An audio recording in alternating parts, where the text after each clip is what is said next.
Masarap at tamang-tama sa lasa ng Pinoy. Pero ligtas kaya sa inyong kalusugan ang pagkain sa inyong hapagkainan. Malaking bahagi ng Metro Manila ang wala pa ring tapunan ng dumi ng tao. Paano nga ba mareremedyohan ang sitwasyon? Personal naming inalam, Sinaliksik ang bawat anggulo. bawat detalye kinumpleto Lahat ng yan nakatala. sa Reporter's Notebook.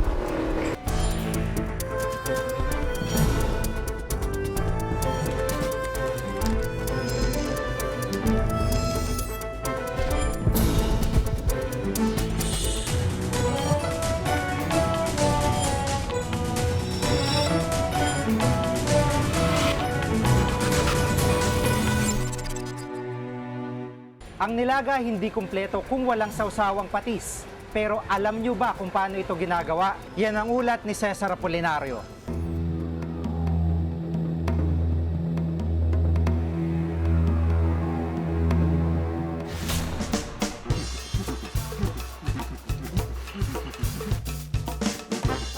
Ang mga Pinoy may kakaibang kultura, may kakaibang panlasa. Bawat ulam may partner na sausawan.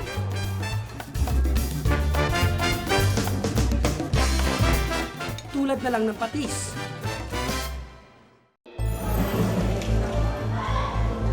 Ang nabota sa isa sa mga nangungunang supplier ng isda sa Kamaynilaan. Narito kasi ang fish port na daungan ng mga mangingisda. Kaya bahagi na ng buhay ng mga taga rito ang paggawa ng patis. Nagkalat ang maliliit na paggawaan na kadalasan ay sa tabi lang ng mga kabahayan. Ang paggawaang ito, mistulang tabing dagat sa dami ng malalaking bato. Para saan po ulit yung mga bato? Gagawin niya para kasi yung maangat yung isda, oh. Ang taas niya, no? Inaagiw na ang lugar. Ang walis tingting na kanyang pinanglinis sa agiw, ginamit din niyang panglinis sa ibabaw ng patisan. Ba't may ipis doon? Ipis. Ayun. Eh, mabuti, makit mo, konti doon ang galing yan, doon sa lubak doon, no? Nagtakbuhan dyan. Hindi naman yan pupunta dito Hindi. Pag napunta sila dyan, patay sila. Maalat yan, eh. Nagkalat din ang mga sira-sirang kahoy at simento, pero tila baliwala ito sa may-ari. Ayan o, pwede na ba yan? Ayan, pwede na yan. Puro yan, puro. Puro. Hindi raw nila na ipapacheck ang kanilang produkto sa Bureau of Food and Drugs o BFAD. Malayo raw kasi ang ahensya. Pinapacheck din po ba natin yan sa ano? Sa mga... Noon dati, ngayon, malayo na yung food and drug, malayo na. Kada araw umaabot sa 10 galong patis ang nagagawa nila. Nirerepak ito ng mga bumibili sa kanila para ibenta sa palengke. Ang sunod naming pinuntahan, iniipis na ang paligid ng ginagawang patis.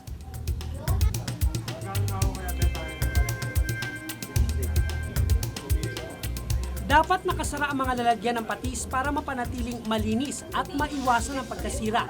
Pero sa kaso ng paggawaang ito, nakatiwangwang at inaagiw ang mga lalagyan. Manilaw-nilaw na rin ang bulak na ginagamit na filter ng patis. Ayon sa isa pang may-ari ng patisan, hindi raw maiwasang malaglagan ng insekto ang kanilang produkto.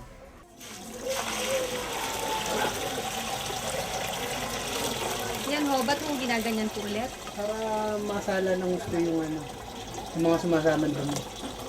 Ay, di ba yan, meron. Yung isa kasi yung langaw, lumalaglag na ganyan.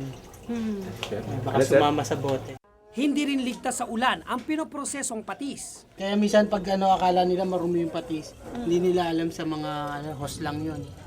Di ba may uod minsan yung sa iba? Sa hose lang yung madumi. Pero sa hose lang yun kasi may dinapuan ng langaw. Oo. Binisita namin ang Health and Sanitation Office ng Navotas. Rehistrado raw lahat ng patisan nila. Pero matapos naming ikwento ang aming mga nabisitang patisan, Sa ngayon dito, lahat naman ng kwan namin dito registered naman dito sa amin . Yun, hindi ako aware na may mga siguro yung sinasabi mong backyard. Wala kaming kasi yung aking mga sanitary inspector almost yearly round, daily na sila naman nag-inspection sa mga food establishment natin, including itong mga patisan.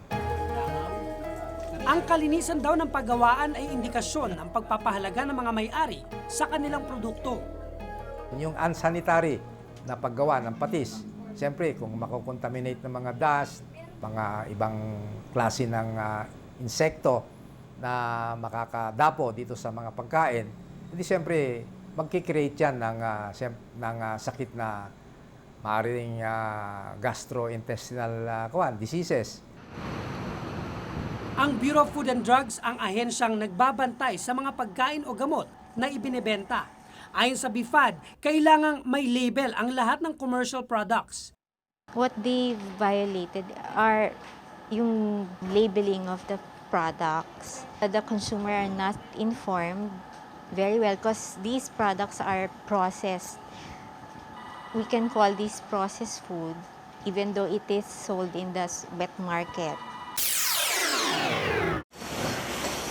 Pero hindi naman lahat ng patisan sa Navotas marumi ang pagkakagawa. Tulad ng isang ito, ang kanilang mga manggagawa kumpleto sa gamit. Pati ang proseso kitang malinis ang pagkakagawa ng patis. Ayaw kasi naming malagyan ng ibang bagay or dumi. Kung kaya protektado, hindi yung tao. Yung protection na yun ay para dun sa produkto. Kaya nakasuot sila ng uniforme. May 12 patisang nakarehistro sa Navotas. Sa aming pag-iimbestiga sa 3 na aming pinuntahan, ni isa sa kanila ngayon, wala sa listahan ay pinadala ng Navotas Health and Sanitation Office. Sa sobrang taas sa mga presyo, natutuwa tayo sa mga pagkain mura at masarap. Pero hindi rin laging malinis ang paggawa ng mga ito. Ang inaasahan nating magbantay, mga ahensya ng gobyerno at lokal na pamahalaan. Huwag lang sana silang matulog sa pansitan. Ako si Cesar Apolinario at ito ang nakatala sa aking reporter's notebook. Yung tubo, kaya yan nakalabas, gawa nga ng barado na yung mga daanan ng dumi namin. Hanggang sa pag high tide, lulutang na siya rito sa kalsada. Abangan na Sabado sa investigador. Kinikilala siyang doktor. 4 months, hindi ako nakapag-aaral ng medicine. Dito lang ako, sir. May stethoscope at nagtuturok ng anesthesia. Pero pag nag-opera, blade lang ang gamit niya. Laruan lang sa akin, sir. Yung isip ko, wala po akong kaba. Hindi ko talaga ako kinakabahan hanggang sa ngayon niya, sir.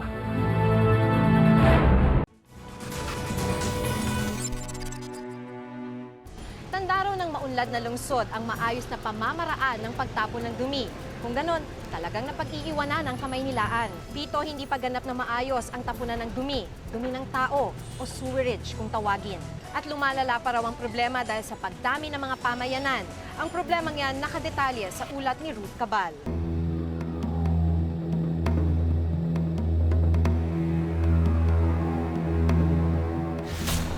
Magandang umaga! Ano bang itsura niya? Ito ang banyo ni Rose. Mula nang lumipat ang kanyang pamilya, may ilang taon na ang nakalilipas. Dito na sila naliligo, umiihi at dumudumi. Paano kayo nagbabanyo dito? Hindi, dito. May butas naman eh. So pag wiwi nyo dyan o pag uu nyo dyan, Tatagos na lang sa ilalim. sa ilalim ng dagat? Oo, dito na dadaan. Diretso na? Diretso na. Wala nang inurodoro, wala na. Butas na lang. Oo, paano yung mga bata? Baka lumusod dyan yung mga maliliit. Hindi, matibay naman yun eh.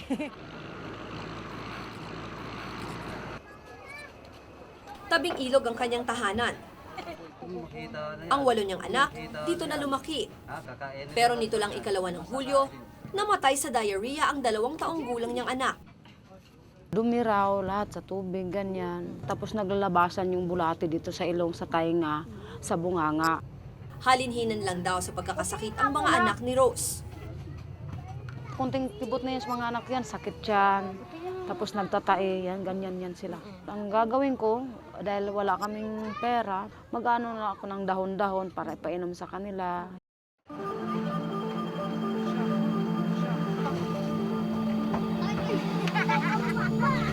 Ang dumi ng hayop at ng tao o sewage ay diretso na sa ilog. Pero tuwing high tide, bumabalik ang mga ito sa lugar nila Rose, kasama ang iba pang basura. Kaya tila bahagi na ng buhay ng mga tao dito ang madalas na pagkakasakit, lalo na ng mga bata. Ang mga bata may mga bukol.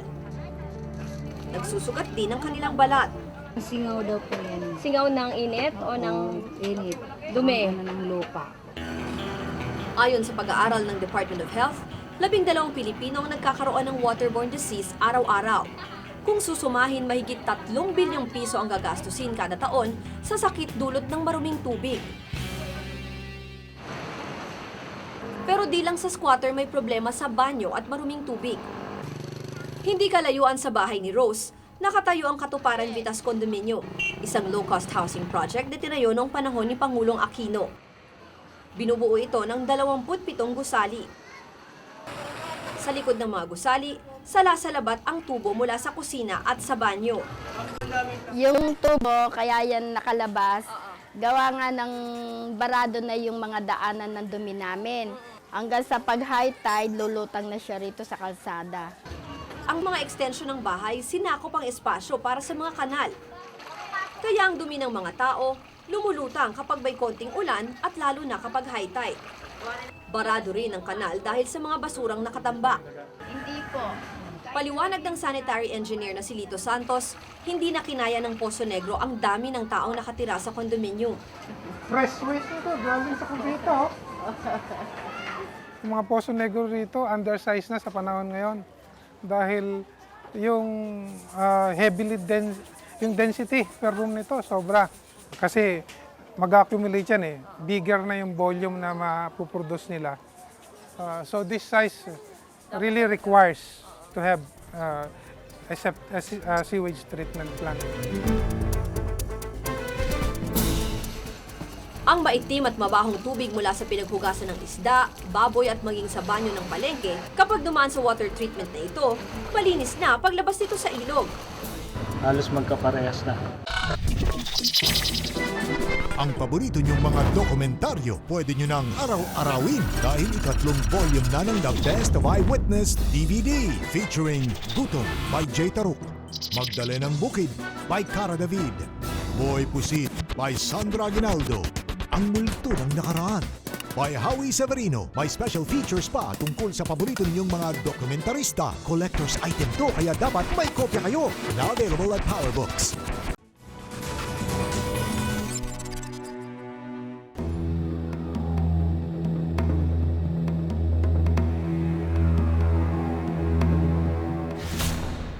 Ayon kay Engineer Santos, maaari daw ilapit ang problema sa Maynilad Water Services, ang kumpanyang nagsusupply ng tubig sa kondominyo. Kung tutuusin, nasa harapan lamang ng gusali ang opisina ng Maynilad.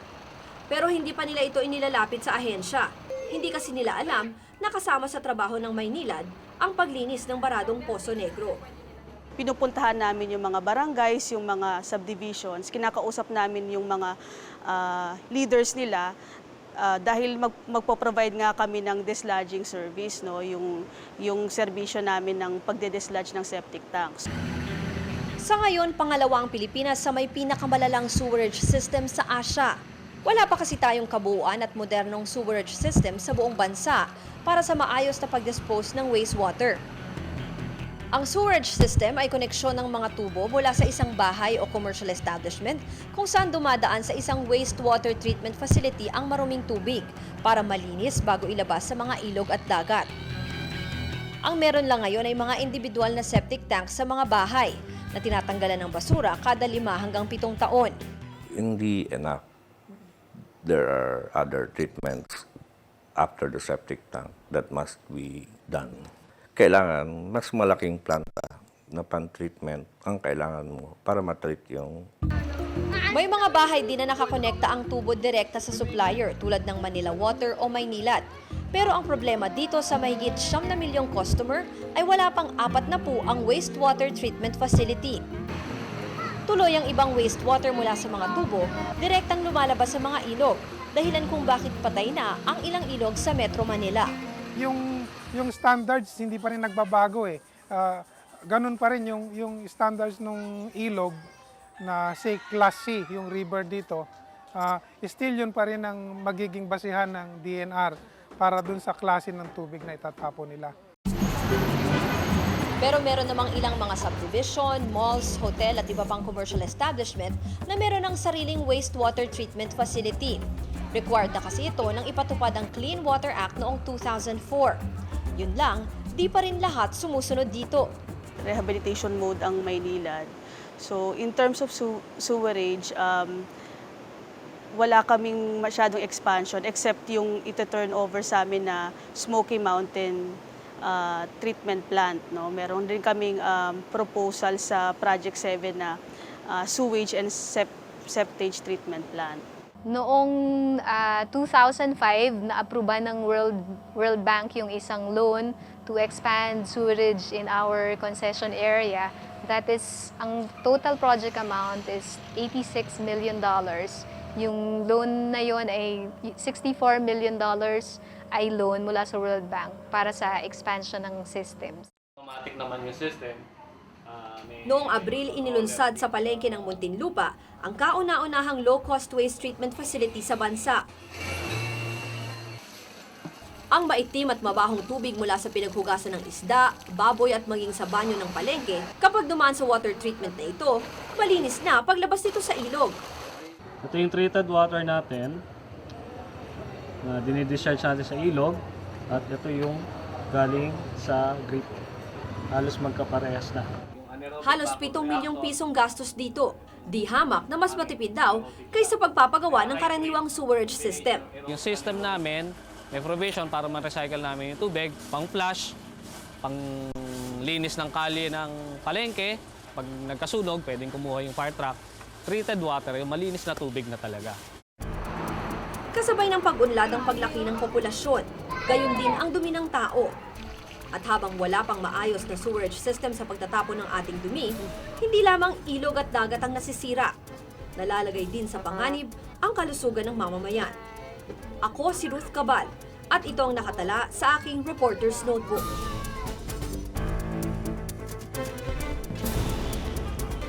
Wala na akong pwedeng utangan. So napilitan ako na isang layong ATM ko. 2002 pa. Hindi naman kami naghahangad ng masyadong mataas sa sahod sa marangyang pamumuhay. Mabuhay lang kami ng marangal, ng may dignidad. Ang bansang pinagmula ng pandaigdigang digmaan ng nakaraang siglo at minsang hinati ng komunismo.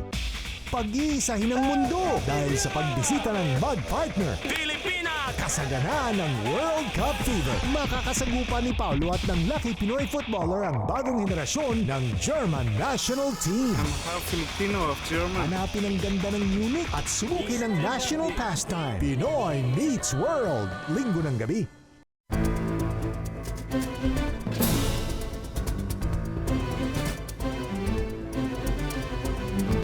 Ngayong hapon, ang ating pagsasalarin sa Pilipino to ay ang antas ng paggamit ng wika.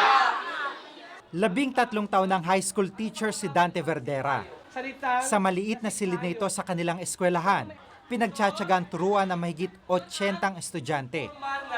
Uri ng antas ng gamit ng wika.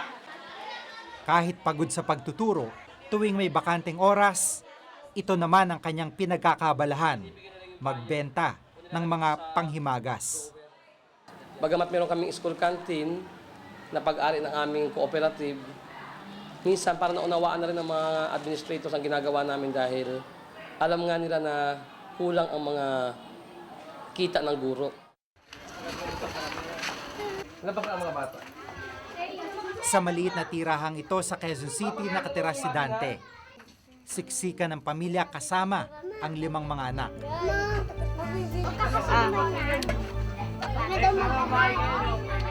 Tuwing Sabado at Linggo, abala pa rin siya sa iba't ibang klase ng pagkakakitaan.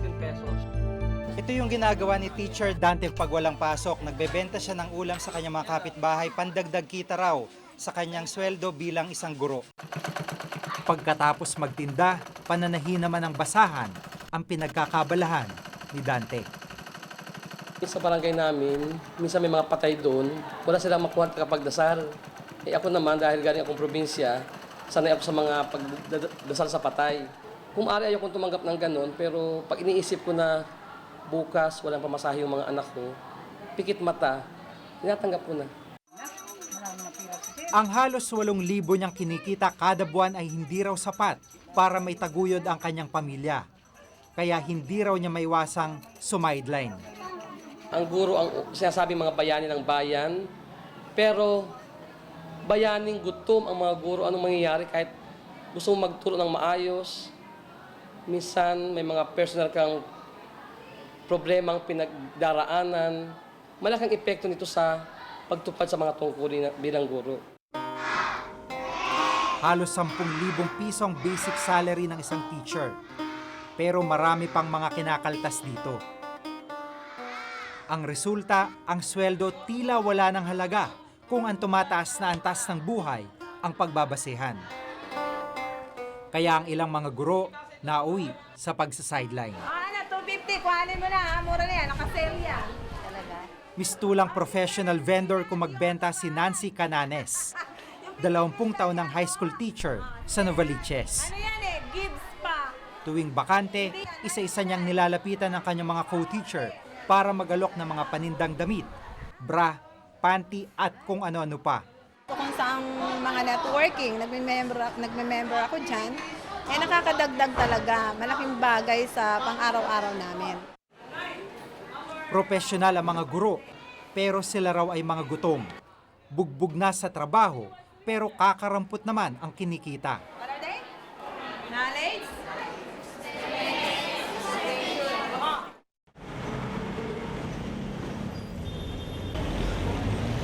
Bago pumasok sa kanyang tinuturo ang klase sa hapon, ito naman ang racket ni Melchor Cayabyab, high school teacher. Nag-aalok ng insurance sa mga tao. Medyo ano lang ho yan, mababa ang interest ho. Breadwinner ako na kasi ako yung umuupa ng bahay namin. Tapos kahit papaano kalahati ng pagkain kasi yung mga magulang ko matanda na rin. Tapos may girlfriend ako for the past 10 years na hindi ko mapakasalan hanggang ngayon. Hindi lang issue dahil walang pampakasal eh. Ang issue, mukhang hindi namin kayang magbuo ng bagong pamilya. Kapag branded na damit na maganda yung tatak. Ang pinagsama-samang kita mula sa sahod at kanyang sideline ay hindi pa rin daw sapat. Kaya suki raw siya ng mga pautangan. Pati nga ATM niya, nakasangla na. Wala na akong pwedeng utangan. So napilitan ako na isanla yung ATM ko, 2002 pa. Hindi naman kami naghahangad ng masyadong mataas sa sahod sa marangyang pamumuhay. Mabuhay lang kami ng marangal, ng may dignidad. Kliyente ko. Grasya ang may mautangan kapag nagkakagipitan. Pero sa kaso ng ilang teachers, ito pa ang tila nagbabaon sa kanila sa kahirapan. Basahin ulit. Si Sarah Jane, high school teacher. Isa lang siya sa maraming mga teacher na biktima ng tinatawag na loan sharks o mga nagpapautang sa napakalaking interest. Ang utang niyang 10,000 piso, lumobo raw ng mahigit 100,000. Hanggang ngayon, pasanin pa raw niya ito. Parang pinaka-lesson ko, hindi na ako papasok sa ganitong sitwasyon na hindi ko alam kung paano ko nga lalabasan to. Si Rina, 7 taon ng high school teacher. Sa tagal niya sa pagtuturo, hanggang ngayon contractual pa rin siya. Wala kaming GSIS, wala kaming pag-ibig, lahat. Wala, as in zero. Masakit, syempre. Nakakaiyak minsan dahil ikaw mismo talaga gagawa ng paraan para magkaroon ka ng mga benefits na yan. Ang kakarampot na sweldo ang dahilan ng ilang mga guro, kaya sila'y umaalis ng bansa. Malungkot na pangyayaring mahirap namang pigilan. Wala akong nakikitang safety net ng mga teachers. Ibig sabihin, wala tayong pangsanggalang sa kanila pag nalulubog sila sa kahirapan. Isa sa mga tinitingnan natin ngayon ay yung pag-i-empower sa kanila at pagbubuo nila ng mga kooperatiba na sinusuportahan natin upang makatulong sa kanila in ways economically or legally. Yun ang ginagawa natin. Sa kasalukuyan, libo-libong bilang ng mga guro na ang nag-ibang bayan. Sa kabila ng kakulangan ng mga teacher dito sa atin, tila nadaragdagan pa ang mga nagnanais na mag-abroad. Kulang na nga sila, patuloy pang nalalagasan. Meron din lang naman oportunidad dito. Kung may oportunidad, di sana dito na maganda-ganda buhay namin, hindi eh. Pero hindi, napipilitan kami na maraming lumabas kasi kailangan nilang buhayin yung kanilang pamilya eh. Sinasabing pinakamarangal na propesyon ng pagtuturo. Sa kamay ng mga teacher kasi nahuhubog ang bawat tao, lalo na ang mga kabataan. At kung nasusukat daw ang dangal nila sa mga hirap na kanilang ipinamamalas, mga bayani nga silang maituturing. Ang nakakalungkot, tila hindi nasusuklian ang kanilang mga sakripisyo. Ako si Jigo Manicad at itong nakatala sa aking Reporter's Notebook. Okay, isang pakibasa nga lola ang binasa. Okay po, sir.